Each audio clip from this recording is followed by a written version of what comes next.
Утрински стихови од Библијата. 25 септември. Посветеноста на македонците.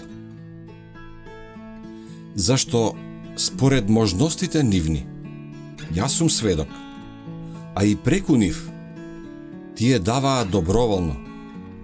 И тоа не како што се надевавме, туку тие најнапред сами себе му се предадоа на Господа, а потоа и на нас по волјата Божја.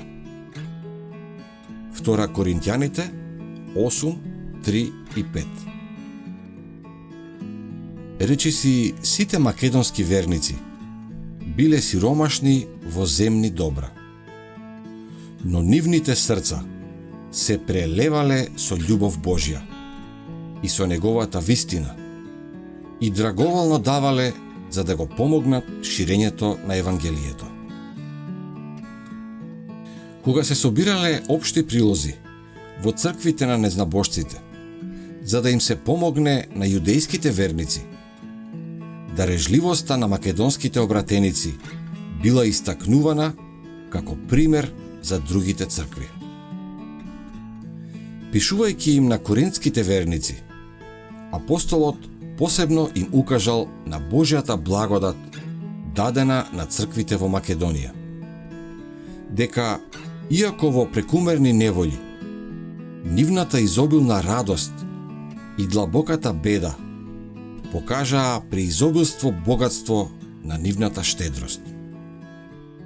Зашто сведочам дека според своите можности, а и преку нив, дадоа доброволно.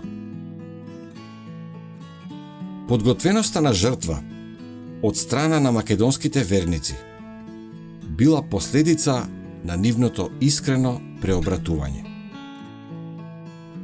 Поттикнати од Божиот дух, тие првин самите себе му се предадоа на Господа.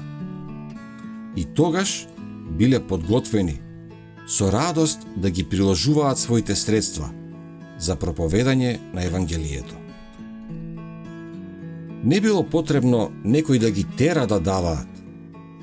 Тие се радувале на привилегијата да се откажат дури од неопходните потреби, се со цел да ги задоволат потребите на други.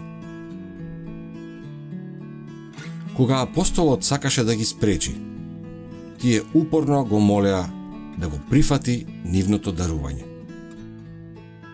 Во својата едноставност и честност и во својата љубов кон браќата, тие со радост се одрекоа од себе си на тој начин, изобилувајќи со плодот на доброчинството. Духовниот напредок е тесно поврзан со христијанската дарежливост. Следбениците на Христос треба да се радуваат на привилегијата во својот живот да го откриваат доброчинството на својот откупител.